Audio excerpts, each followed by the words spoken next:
Una de las características más especiales del testimonio de salvación de mi esposa, cuando a los 9 años ella fue transformada por el poder del Evangelio, es el hecho de que tal conversión sucedió mientras ella veía una película acerca de varias personas que fueron asesinadas por servir al Señor Jesucristo.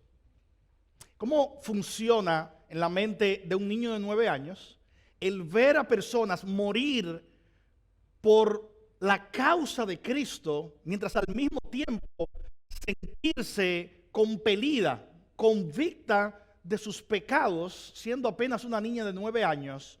Y algo que ella siempre dice que le sorprende es el hecho de que ver a estos mártires del Señor hizo que su corazón saltara y ella dijera: yo quiero seguir a ese por quien ellos están entregando su vida.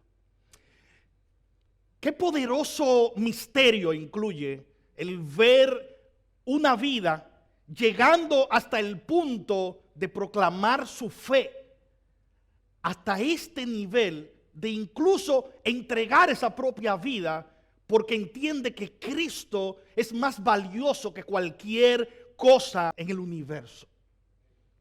Ciertamente hoy nuestro pasaje nos lleva a considerar la vida, el testimonio y de hecho el final de la vida de un hombre que se conoce como el primer mártir cristiano.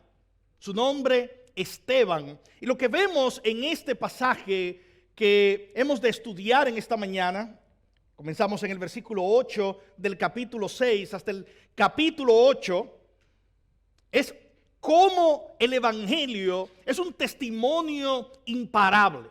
Es imparable porque, como decía uno de los primeros padres de la iglesia, como decía Tertuliano, la sangre de los mártires era el abono que Dios utilizó para que la semilla del Evangelio siguiera cayendo. La sangre de los mártires funciona como una semilla que Dios utiliza para alcanzar a otros. Y es por eso que hemos titulado a esta nueva serie que comenzamos en el día de hoy, en el mismo libro de Hechos que estamos estudiando, una historia imparable. Esta es una historia imparable y comienza nuestra serie con un testimonio imparable. Hechos capítulo 6, versículos 8, y vamos a estudiar hasta el capítulo 8, versículo 3. El texto que acabamos de leer y hasta el capítulo 8 ciertamente tiene una idea central, una idea muy clara, y es esta: el Espíritu Santo produce en los cristianos el carácter que se requiere para ser un testigo fiel de Jesucristo. El Espíritu Santo produce en los cristianos el carácter que se requiere para ser un testigo fiel de Jesucristo. ¿Cuál es ese carácter que se necesita? ¿Cuál es ese carácter que un testigo fiel de Jesucristo debe tener? Ese es nuestro sermón en esta mañana. ¿Cuál es ese carácter que el Espíritu produce? Bueno, este pasaje nos muestra a través del testimonio de Esteban 5 aspectos indispensables en el carácter de un testigo fiel de Jesucristo. 5 aspectos indispensables en el carácter de un testigo fiel de Jesucristo. 5 aspectos en el carácter sin los cuales es imposible ser un testigo fiel de Jesucristo. El primero, convicción. El primero es convicción. Un testigo fiel de Jesucristo contesta con valentía al enfrentar la oposición. Si algo nosotros sabemos es que cuando proclamamos la verdad de Dios, habrá oposición. No es una sorpresa. Jesús dijo: si el Hijo fue tratado así, ustedes serán tratados así. Si el árbol verde fue tratado así, ustedes serán tratados también así. Si el mundo me ha odiado a mí, a ustedes también le odiarán. En otras palabras, la oposición nos fue advertida. El apóstol Pablo en 2 de Timoteo, capítulo 3, versículo 11 y 12, él resume la vida cristiana diciendo: si alguien quiere vivir piadosamente en Cristo Jesús, padecerá persecución. Y muchos de ustedes ya han enfrentado esa oposición, la han enfrentado como rebeliones por parte de miembros familiares quizás, o de amistades que simplemente les pusieron a un lado. Oposición, persecución por predicar el evangelio al hacerlo en otros países. De alguna manera, todo creyente va a enfrentar oposición, va a enfrentar persecución. El Señor dijo que iba a ser de esa manera, pero un testigo fiel de Jesucristo tiene convicción. Lo que eso significa es que contesta con valentía al enfrentar la oposición, porque él está convencido de la verdad. Versículos 9 hasta el 14 claramente muestran que Esteban tenía esa característica. Fíjense cómo comienza el versículo 9. Recuerdan que Esteban lo conocimos la semana pasada en esta serie. Esteban fue escogido junto a un grupo de hombres cuyas características y servicio combinaban para ser hombres utilizados por Dios en el servicio de su pueblo. Pero Esteban no solo comenzó a servir a las mesas. Versículo 9 dice que comenzó también a proclamar la verdad de Dios y a dar razón de la verdad de Dios. Y entonces dice el versículo 9 que algunos de la sinagoga llamada de los libertos, que incluía cireneos, alejandrinos, algunos de Cilicia y de Asia, se levantaban y se oponían a Esteban. Y venían a discutir con Esteban. Y venían a decir: yo no estoy de acuerdo con lo que tú estás diciendo. Eso que tú hablas, eso acerca de Jesucristo, no nos gusta. Ya vimos eso en pasajes anteriores, ya lo vimos después de la sanación del cojo, ya lo vimos en el capítulo 4, ya lo vimos en el capítulo 5. Aquí de manera muy clara, la oposición se torna en una discusión contra lo que Esteban está haciendo. Sin embargo, la convicción cristiana no es discusión, es sabiduría. Fíjense lo que dice el versículo 10. Pero ellos no podían resistir a la sabiduría y al espíritu con que Esteban hablaba. No podían resistir. Y la razón por la que no podían resistir, Lucas dice, es por dos características de la manera en que Esteban hablaba, que tienen que ver con la convicción de Esteban. Dice que él hablaba con sabiduría y hablaba con el espíritu. Y obviamente cuando nosotros leímos la semana pasada, Esteban era un hombre lleno del Espíritu. Su vida estaba bajo el control del Espíritu. Versículo 11, entonces en secreto persuadieron a algunos para que dijeran, aquí vienen los falsos testimonios. Le hemos oído hablar palabras blasfemas. La blasfemia era una de las características principales que podían llevar a una persona, una de las acciones que podía llevar a alguna persona a ser condenada judicialmente delante del Sanedrín, delante del concilio. Así que estos falsos acusadores vienen para decir: Esteban es un delincuente. Él ha roto la ley. Él está alborotando. Versículo 12 dice que no solo levantaron esto, sino que alborotaron al pueblo, a los ancianos, a los escribas, a todo el mundo. Estas personas comenzaron a hacer todo un escándalo alrededor de la figura de este hombre llamado Esteban. Cayeron sobre él, lo arrestaron, lo trajeron al concilio, presentaron los testigos falsos y ellos dijeron: este hombre está hablando contra el lugar santo y contra la ley de Moisés.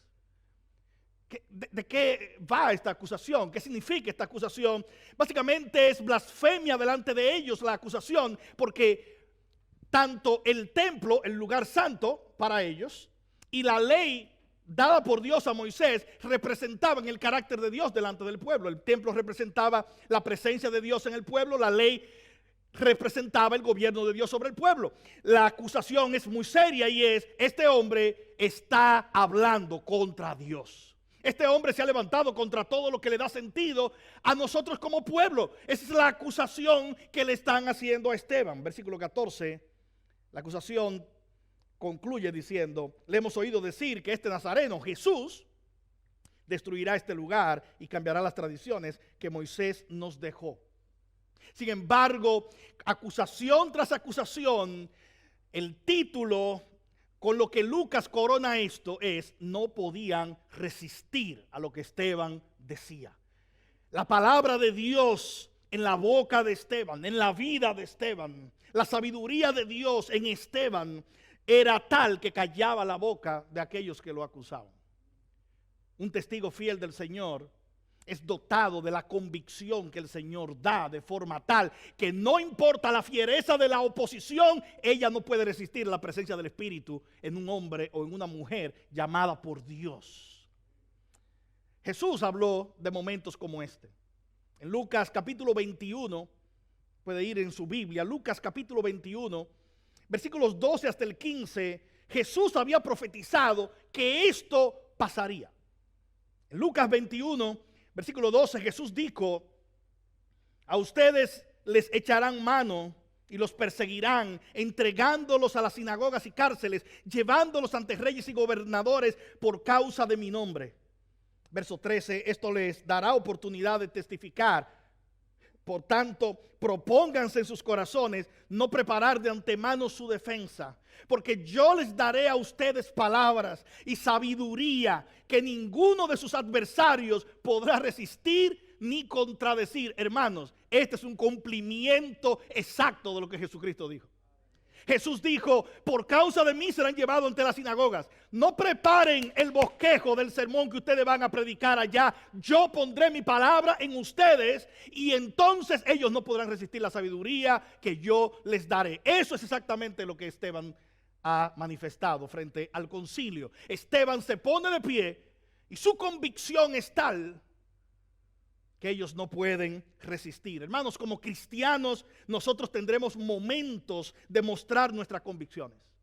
Y a veces esos momentos llegan en lugares tan delicados como este en el que Esteban está.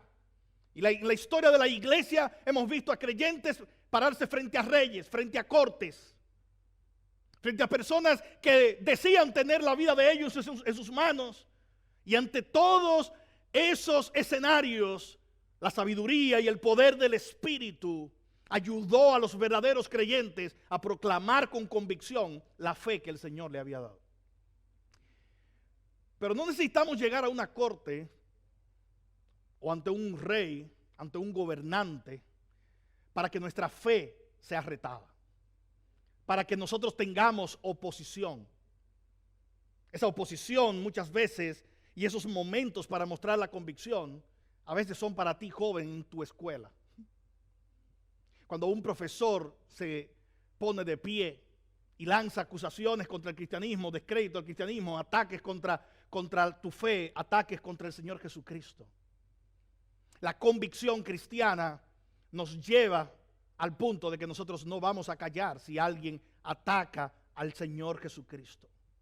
Juan Calvino, uno de los reformadores, probablemente uno de los más famosos de todos los reformadores, él dijo en una ocasión: hasta un perro ladra cuando su amo es atacado. ¿Cómo puedo yo callar si alguien habla de mi Señor Jesucristo?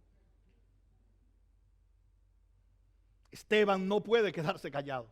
Su convicción no le lleva hasta allí. Y tú y yo vamos a tener diversos escenarios.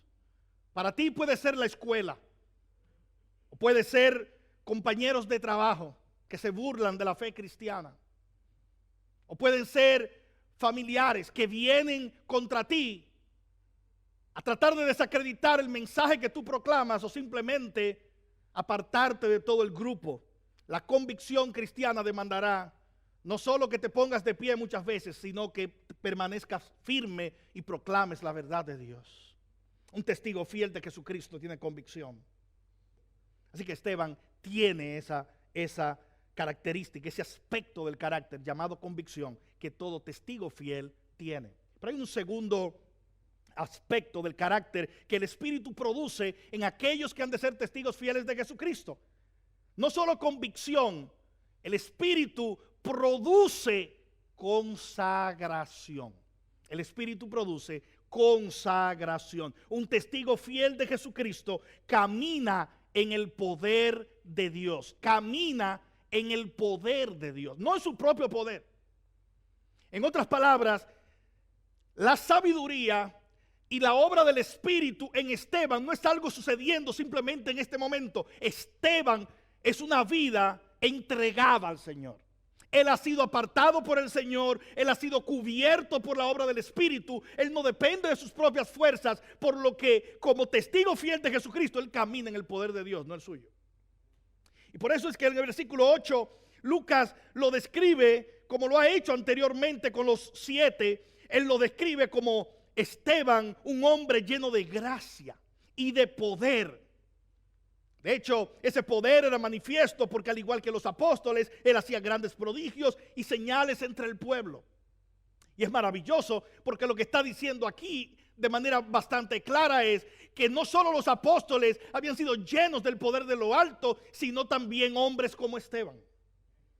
Versículo 15 dice, era tal el grado de consagración de Esteban, dice que al fijar la mirada en él, todos los que estaban sentados en el concilio vieron su rostro como el rostro de un ángel. ¿Qué quiere decir eso?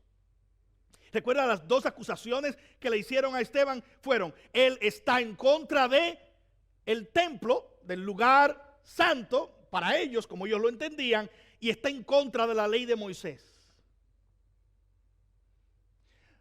¿Sabe usted la primera persona en todo el Antiguo Testamento de quien se dice que su rostro brillaba? ¿Y cuándo fue? Moisés.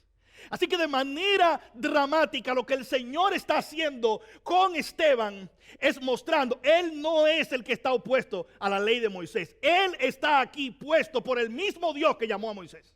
Él está frente a ustedes hoy con el mismo rostro que Moisés tenía, porque él ha tenido un encuentro con el mismo Dios que Moisés tuvo. Los que decían defender a Moisés eran los que estaban contra la ley de Moisés. Los que estaban siendo atacados y acusados eran los que realmente eran siervos del Señor, de aquel que llamó a Moisés. Así que claramente el rostro de Moisés brilló aquel día que recibió la ley, y lo recibió porque Dios estaba con él. Este es un testimonio maravilloso. Lucas está tomando todo esto para decir, un testigo fiel de Jesucristo no solo tiene convicción intelectualmente, sino que Dios lo ha consagrado. La presencia de Dios habita en él. En otras palabras, el templo era para estos líderes religiosos del concilio el símbolo de la presencia de Dios, y a través del propio rostro de Esteban el Señor le está diciendo: yo no moro en templo hecho de manos de hombres, yo ahora moro en mi pueblo y este hombre es parte de mi pueblo. Su rostro lo identifica: yo estoy con él, yo estoy en él, yo estoy sobre él. Hermanos, cada creyente es llamado por el Señor ese lugar donde el Señor habita. De manera muy clara, en Pablo al escribirle a los Corintios dice: ustedes no saben que ustedes son el templo del Señor.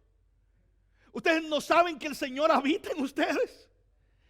Hermanos, cuando tú y yo caminamos, donde quiera que nos movemos, hay una conciencia que no debemos olvidar. Si tú has sido lavado con la sangre gloriosa del Señor Jesucristo, a ti te ha sido dado el espíritu de la promesa. Dice Efesios capítulo 1 versículo 13, esas son las arras de nuestra herencia. Tú y yo tenemos el sello del espíritu, tenemos la presencia del espíritu en nosotros. Y cuando esa presencia del espíritu cubre una vida, eso lo que significa es: él es un templo viviente del Señor. El Señor mora en él. El Señor mora en ti. El Señor mora en mí por la obra bendita de aquel que es el templo perfecto y el cumplimiento de todas las promesas del templo, Jesucristo. Consagración. Es un testigo fiel de Jesucristo. No depende de sí mismo, depende del Señor quien le habita. En otras palabras, el Señor está diciendo: sobre él moro, él me es consagrado, él es mío, a él lo he apartado. Un testigo fiel de Jesucristo tiene este aspecto en su carácter: consagración. Él camina en el poder glorioso de Dios. Hay un tercer aspecto del carácter de un testigo fiel, y ese es compromiso. Convicción, consagración, compromiso.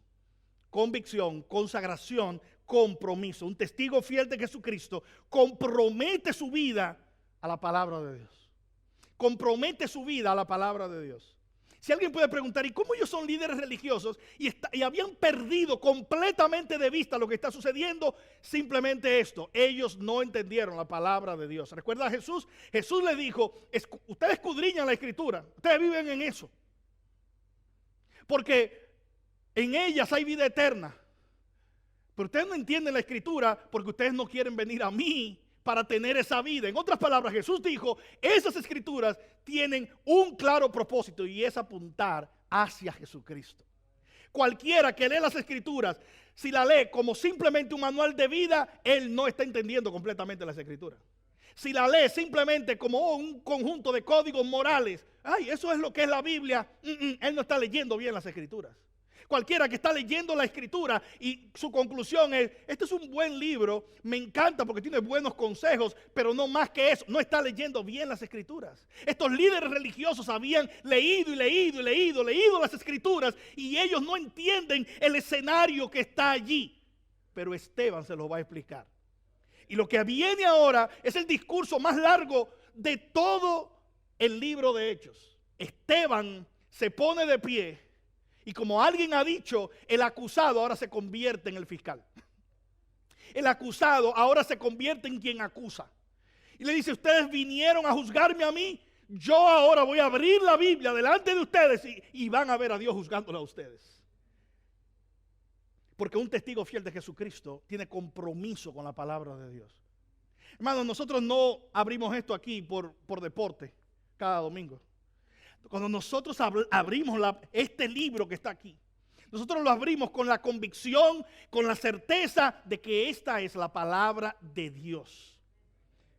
Esa es la razón por lo que si no está aquí, nosotros no lo creemos.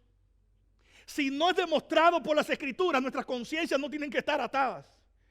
Este libro, hermanos, ha querido ser destruido, ha querido ser tergiversado. Algunos lo utilizan para su propia conveniencia, para su propia condenación. Dice Pedro incluso eso en 2 de Pedro 3:15. Pero tú y yo sabemos que cuando vemos la palabra de Dios frente a nosotros, hermanos, Dios habla por medio de su palabra. Y nosotros nos sujetamos a lo que esta palabra dice. Sin embargo, tú y yo podemos abrir esta Biblia y no entenderla. Y no entender su mensaje. Ellos abrieron las Escrituras y no entendían el mensaje. Esteban va a explicar el mensaje. En su discurso, Esteban nos ofrece un modelo de interpretación para entender la historia relacional entre Dios e Israel que se encuentra en las Escrituras. De hecho, esto puede servir como un prototipo de nuestra propia historia como pueblo de Dios. Y él muestra que en las Escrituras hubo 3 patrones continuos, 3 patrones presentes cada vez que Dios se reveló a ellos como pueblo de Dios. El primer patrón, un patrón de revelación. Dios se reveló. Dios se reveló a Abraham en Mesopotamia. Versículos 2 y 3. Miren lo que dice Esteban al ponerse de pie. El versículo 1 nos dice, va a comenzar el sermón de Esteban. A mí me encanta porque la única palabra que el sumo sacerdote da allí en el versículo 1 es esto así, y después eso fue como abrir una llave y Esteban dice, siéntate y escucha. Te acusan de esto, y te acusan de atacar la ley de Moisés, te acusan de decir que ese de quien tú hablas va a destruir el templo. Siéntate. Escucha lo que Dios tiene que decir. Versículo 2, Esteban respondió, escúchenme hermanos y padres, el Dios de gloria apareció a nuestro padre Abraham cuando estaba en Mesopotamia. Dios se reveló a Abraham en Mesopotamia antes que habitara en Harán. Le dijo, sal de tu tierra y ve a la tierra que yo te mostraré. Esteban le dice, ¿saben qué? Ustedes dicen que Dios solo está en el templo. ¿A qué templo fue Abraham? Cuando estaba en Mesopotamia. Abraham no estaba en el templo, pero Dios estaba con él. Ustedes son mentirosos al decir que Dios habita en el templo. Dios habita en el corazón de aquellos que tienen una relación con él. Pero Dios también se reveló a José en Egipto. ¿Cuántos templos había en Egipto? Versículo 9, él le dice, José fue vendido por sus hermanos, llevado a Egipto, y Dios estaba con José allá. ¿A qué templo iba José allá? No había templo, pero Dios estaba con él. Ustedes le han mentido al pueblo y no entienden el significado del templo. Ustedes han tomado el templo en una forma idolátrica, le dice, como un lugar donde han encasillado a Dios. Dios no lo puedes meter en una caja, aún se llame templo. Dios habita en medio de su pueblo. Dios estaba con José en Egipto. ¿Qué más le dice él? Oh, y si se les olvidó, porque hablan de Moisés, Dios también estuvo con Moisés cuando Moisés estuvo en Egipto. Versículo 20. Fue por ese tiempo, dice la Escritura, que Moisés nació. Dice el versículo 20. Pero Dios estuvo allí protegiéndolo. Mire cómo dice el texto. Esteban se lo trae otra vez. Cuando Moisés, en medio de la persecución de los niños hebreos, fue lanzado al río Nilo. Fue lanzado allí para que él muriera. Dios lo protegió allí. Y dice la Escritura, era hermoso a la vista de Dios. Y fue criado por 3 meses en la casa de su padre. Dios protegió a Moisés allí. Moisés no cayó en el templo, él cayó en el río Nilo, pero Dios estaba con él allí. Dios lo estaba viendo allí. Y luego Dios le habló en el desierto, en Madián, versículo 30 hasta el 33. Moisés no estaba en el templo, pero Dios se le reveló allá. Pasados 40 años se le apareció un ángel en el desierto del monte Sinaí, en la llama de una zarza que ardía, y al ver esto Moisés se maravillaba de la visión, y al acercarse para ver mejor, vino a él la voz del Señor. Dios le habló y le dijo: yo soy el Dios de tus padres, yo soy el Dios de Abraham, Isaac y de Jacob. Moisés estaba temblando para mirar, pero el Señor le dijo: quítate las sandalias de tus pies, porque el lugar donde estás es tierra santa. Y maravilloso lo que Esteban le está diciendo. Esteban de manera muy clara le dice: ustedes le llaman tierra santa al templo, pero Moisés no estaba en el templo, y aún así Dios le dijo: donde él estaba parado es tierra santa. ¿Sabes por qué? Porque el lugar santo no es el lugar donde tú has dicho que pusiste a Dios. El lugar santo es donde Dios está, y Él está en todos aquellos que sirven a Jesucristo. Ustedes no entienden las Escrituras, le dice Esteban. Ustedes han malinterpretado completamente todo. Han creado una religión idolátrica alrededor de una institución y un edificio, y han olvidado al Dios que no es el Dios de los edificios, es el Dios de aquellos que le temen y vienen a Él en arrepentimiento y fe. Dios se reveló en el monte Sinaí. Le dice Esteban, versículo 38, ¿había un templo en el monte Sinaí? No, pero Dios estaba allí. Este es el que estaba en la congregación en el desierto, dice el versículo 38, junto con el ángel que le hablaba en el monte Sinaí y con nuestros padres. Y él recibió palabras de vida para transmitirla a ustedes, para transmitirla al pueblo. El problema de ustedes es que no han escuchado la palabra de Dios. Si se les olvidó, Dios también se reveló en la tierra prometida, le dice, versículo 45. Dios estaba allí, es decir, Dios estuvo con Abraham antes de que estuviera en Harán. Él estuvo con Moisés, estuvo con José en Egipto, estuvo en la tierra prometida. En cada uno de esos lugares hay un patrón. Dios se ha revelado. Si alguien no tiene una relación con Dios, no es porque Dios se ha escondido, es porque simplemente hay otro patrón. De hecho, cuando Salomón inaugura el templo, algo fue muy claro en la revelación. Dios no habita en templos hechos de manos de hombres. Los cielos de los cielos de los cielos no lo pueden contener. Hermanos, la iglesia no es este edificio. Y se nos mete tanto en nuestro vocabulario que a veces decimos: voy para la iglesia. Y lo que viene a nuestra mente es un edificio.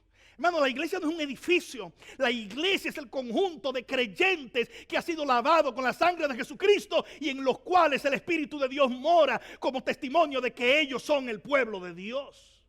Cuando tú y yo nos congregamos aquí, hermanos, la bendición, la presencia de Dios no está en las sillas ni está en las paredes, está en los corazones de aquellos que han dicho: yo le sirvo al Señor Jesucristo. Jesús cumplió el rol del templo. Y por eso Él dijo, al ver el templo, dice: esto no quedará piedra sobre piedra que no sea destruida. Y luego dijo: yo soy el templo. Juan capítulo 2, versículo 18, Jesús dice: yo destruiré este templo, hablando de sí mismo. Dice: yo destruiré este templo y en 3 días lo levantaré. Ellos parece que escucharon a Esteban hablar de lo que Jesús dijo y dijo, este hombre está hablando de destruir este templo. Lo que ellos olvidaron es que el templo no era ese edificio, que el templo es Cristo y que no solo Él fue destruido ese templo, sino que el tercer día Él reconstruyó el templo. Él resucitó de nuevo para hacer de su iglesia el lugar donde Él mora, su templo. Un patrón de revelación que ellos no entendieron. La Escritura muestra un patrón de rebelión. Es lo que hace que ellos no prestaran atención. Hay un patrón claro de rebelión. José fue vendido por sus hermanos. Versículo 9. En vez de escuchar lo que Dios había revelado, primero a los patriarcas, y en vez de ellos caminar con su hermano José, vendieron a José. Moisés ve la rebelión de los que él buscaba liberar. Verso 39. Verso 39 dice, al cual nuestros padres no quisieron obedecer, hablando de Moisés, sino que lo repudiaron y en sus corazones desearon regresar a Egipto. La rebelión es clara, dice Esteban en el versículo 40 al 41, en su deseo idolátrico de postrarse ante un becerro de oro. La idolatría se profundiza, versículos 42 y 43, cuando rechazan de forma clara la revelación de Dios. Y lo que Esteban está diciendo, la rebelión de ustedes hoy, es lo que le está diciendo al concilio, la rebelión de ustedes hoy no es diferente de la rebelión de la humanidad ante la revelación de Dios. No vas a ver a Dios en rebelión, tienes que ver el tercer patrón en las Escrituras. Las Escrituras no solo hablan de revelación y de la rebelión. De hecho, Él le dice, la peor rebelión es la que ustedes han hecho, versículos 51 al 53. Ustedes que son tercos e incircuncisos de corazón y de oídos, resisten siempre al Espíritu Santo. Esa es la rebelión en el corazón, no solo de ellos, sino de todo el que rechaza a Cristo. Es resistencia al Espíritu Santo. Y Él le dice, como hicieron sus padres, así hacen también ustedes. ¿A cuál de los profetas nos persiguieron sus padres? Ellos mataron a los que antes habían anunciado la venida del justo. Maravilloso. Él le está diciendo, hay un solo justo. Ustedes mataron a todos sus profetas y luego dice, del cual ahora ustedes se hicieron traidores y asesinos y mataron al justo. Pero el justo se levantó de entre los muertos. Verso 53, ustedes que recibieron la ley por disposición de ángeles y sin embargo no la guardaron. ¿De qué me acusan? ¿De qué me acusan si la revelación de Dios estuvo allí? La rebelión ha sido constante y ustedes son rebeldes. Yo hablo del otro patrón. Moisés fue un patrón que apuntaba a la redención final. Abraham fue un patrón dado por Dios, un tipo que apuntaba a un patrón de redención final que culminaba con Cristo el justo.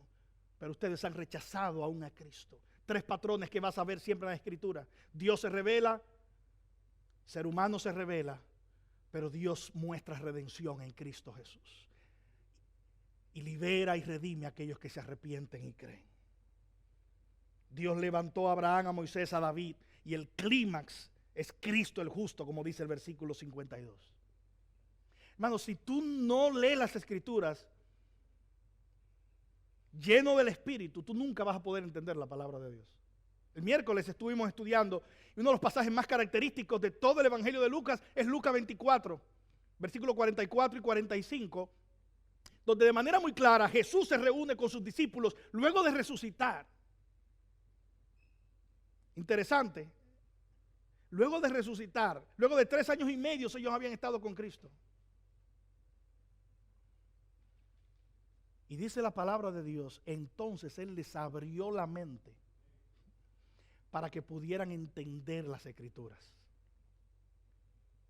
3 años y medio después, ellos todavía no entendían las Escrituras acerca de Cristo.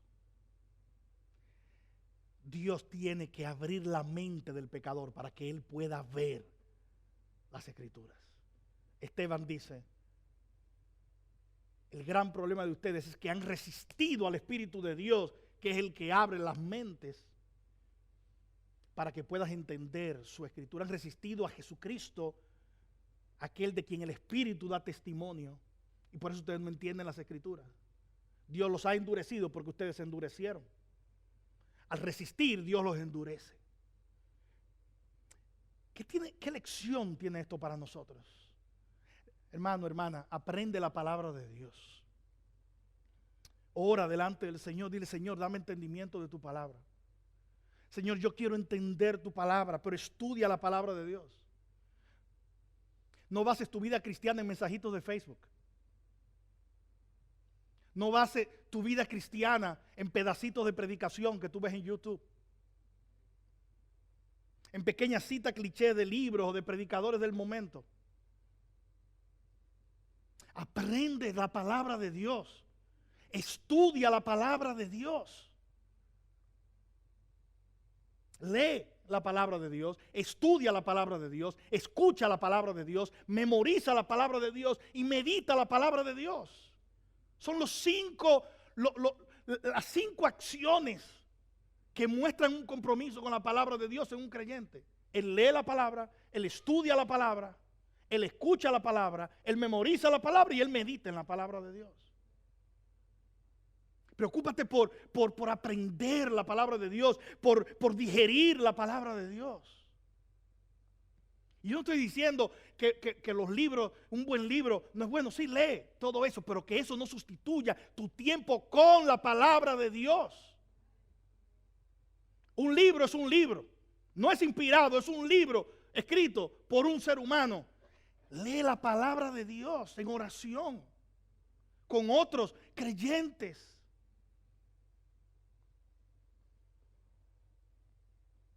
Que tu vida sea la de alguien con un compromiso con la palabra de Dios. Consagración, convicción, compromiso con la palabra de Dios son aspectos del carácter de un testigo fiel de Cristo. Hay un cuarto aspecto en el carácter de un testigo fiel de Cristo: confianza. Un testigo fiel de Jesucristo conoce a su Señor y confía su vida a Él.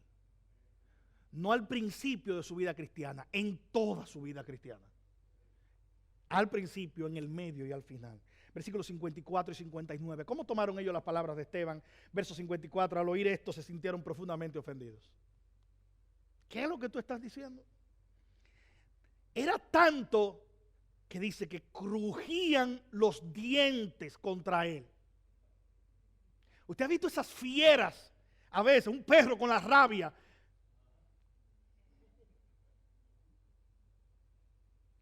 Hermano, es lo que a veces estamos esperando. Ay, voy a predicar la palabra de Dios.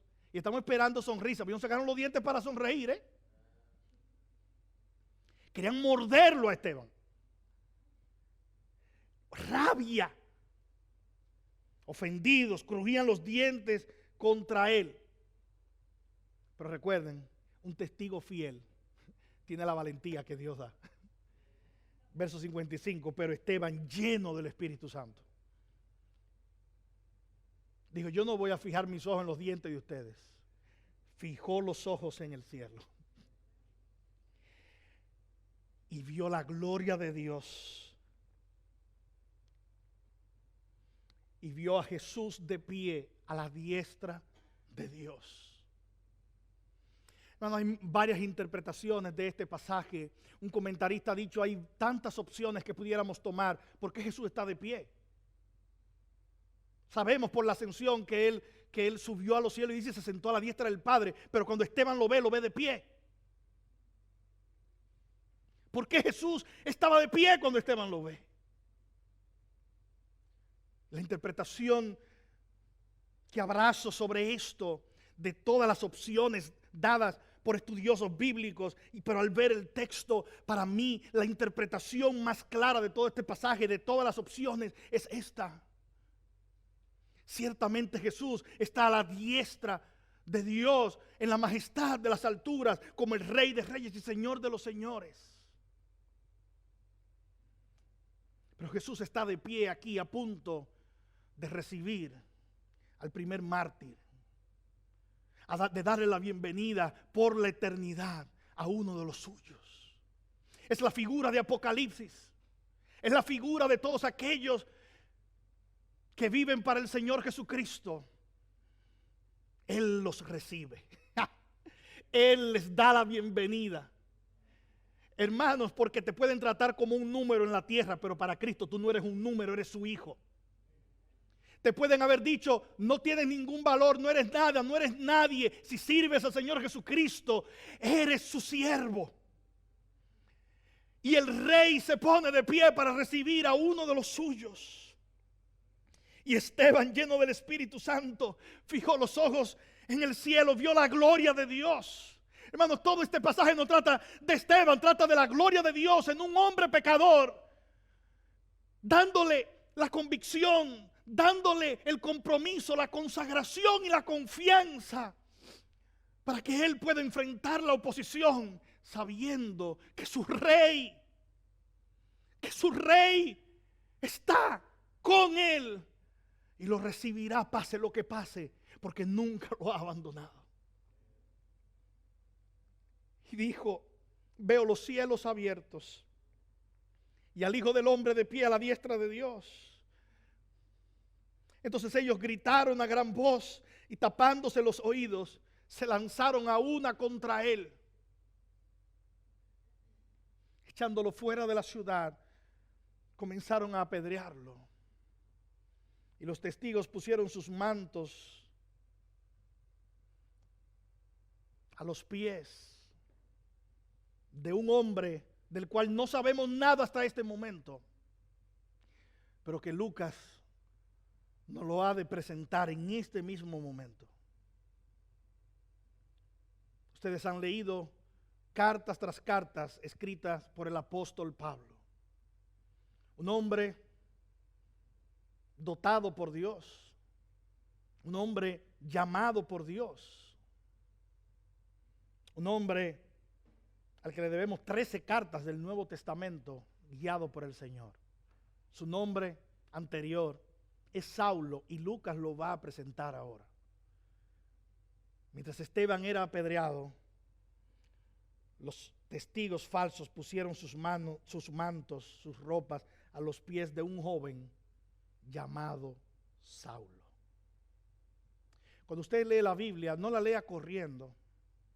Recuerda al principio la sinagoga de los libertos mencionada desde el inicio. Cuando tú ves eso, ¿por qué Lucas tiene que mencionar el nombre de la sinagoga o la característica de la sinagoga? ¿Qué tiene que ver la sinagoga? ¿Por qué tiene que decir que habían alejandrinos, cireneos, gente de Cilicia? Porque en Cilicia había una ciudad pequeña llamada Tarso. Y de Tarso era este hombre llamado Saulo. Hermanos, Esteban y Saulo eran de la misma sinagoga. Y ahora Saulo está aquí viendo a este hombre confiar, no durante toda su vida, no durante todo el tiempo que está dando testimonio, está confiando al final de su vida, diciendo, mis ojos están puestos en el Señor.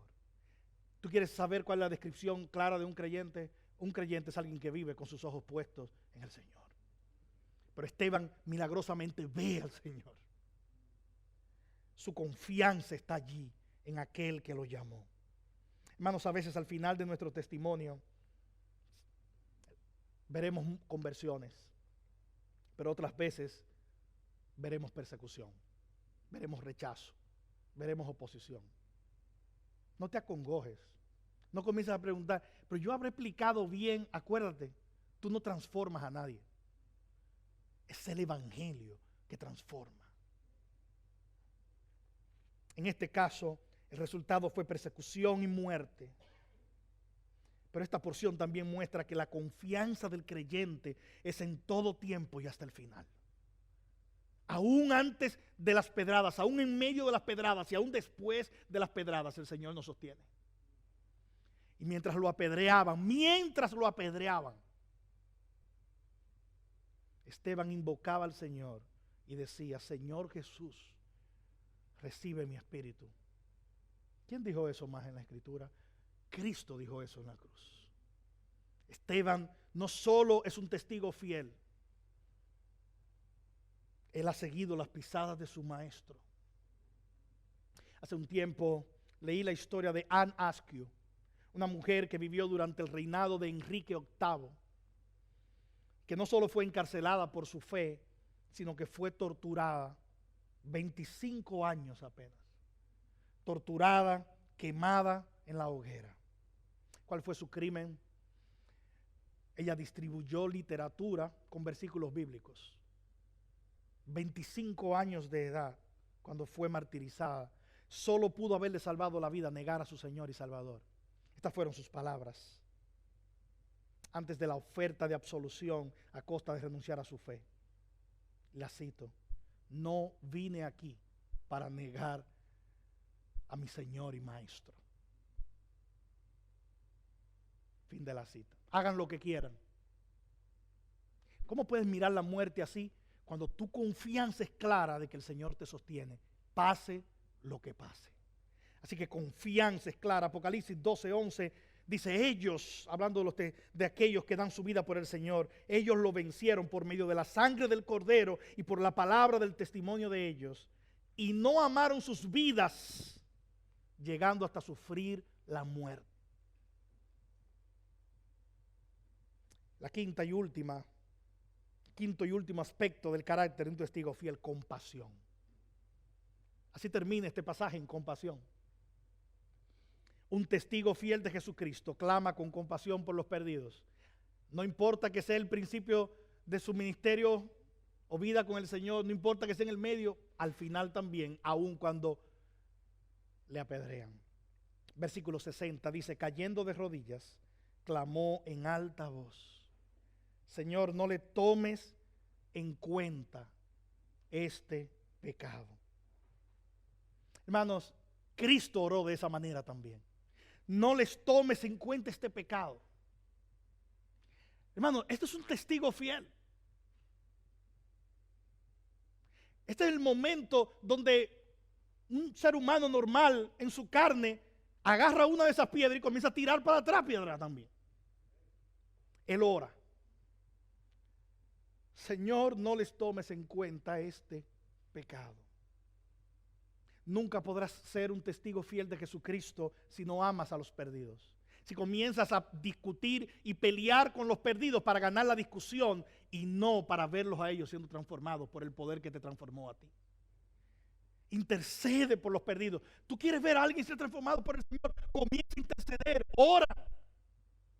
No solo hables, habla la palabra de Dios, pero ora, porque tú no puedes transformar a nadie.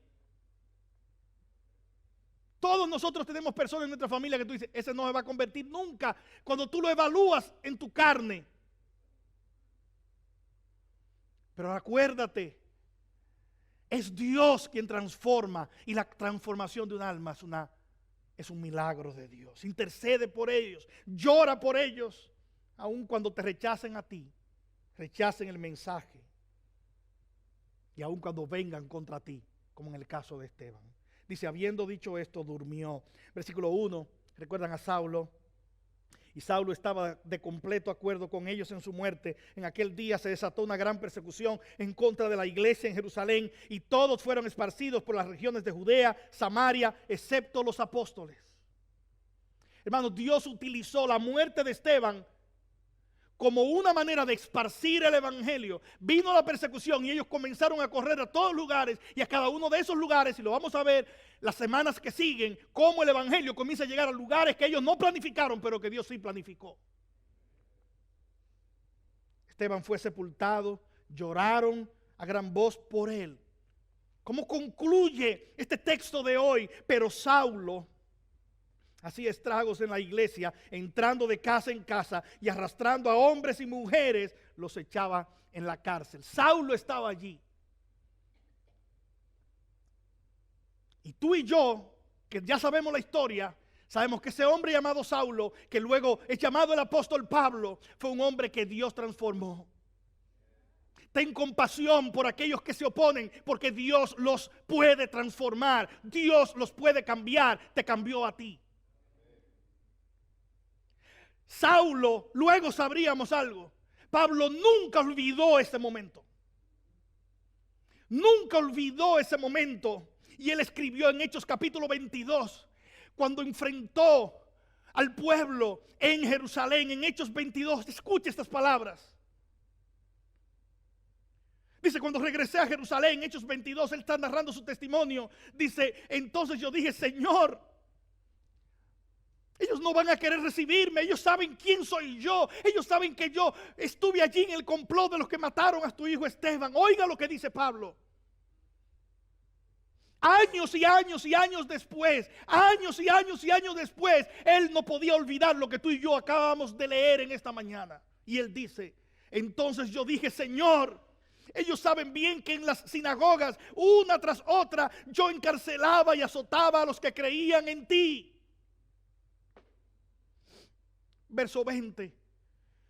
Cuando se derramaba la sangre de tu testigo Esteban, allí estaba también yo dando mi aprobación y cuidando los mantos de los que lo estaban matando. Lo que Saulo está diciendo cuando el Señor lo salva es, Señor, ¿cómo tú puedes tener compasión de mí?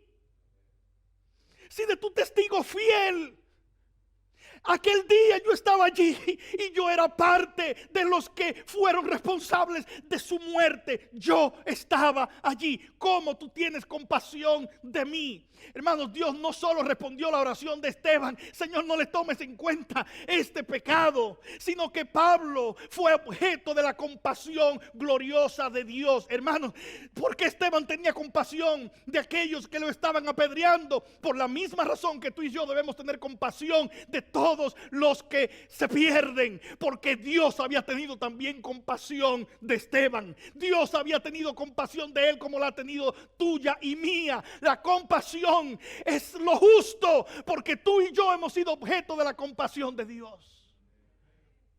Y Pablo dice que cuando él vino a los pies de Cristo, su gran preocupación, ellos no me van a recibir. ¿Cómo tú puedes enviarme? Y el Señor le respondió, versículo 21 de Hechos 22. Pero él me dijo, ve, porque te voy a enviar lejos a los gentiles. Los gentiles de los que nadie pensaba que Dios podía tener compasión. Y hoy, hermanos, hemos visto no solo un modelo de un testigo fiel. Hermanos, que el Señor, mi oración es que el Señor te dé convicción, que el Señor te dé su consagración, que te dé compromiso con la palabra de Dios. Que el Señor te dé confianza en Él, pero que te dé compasión por los perdidos y me dé compasión a mí.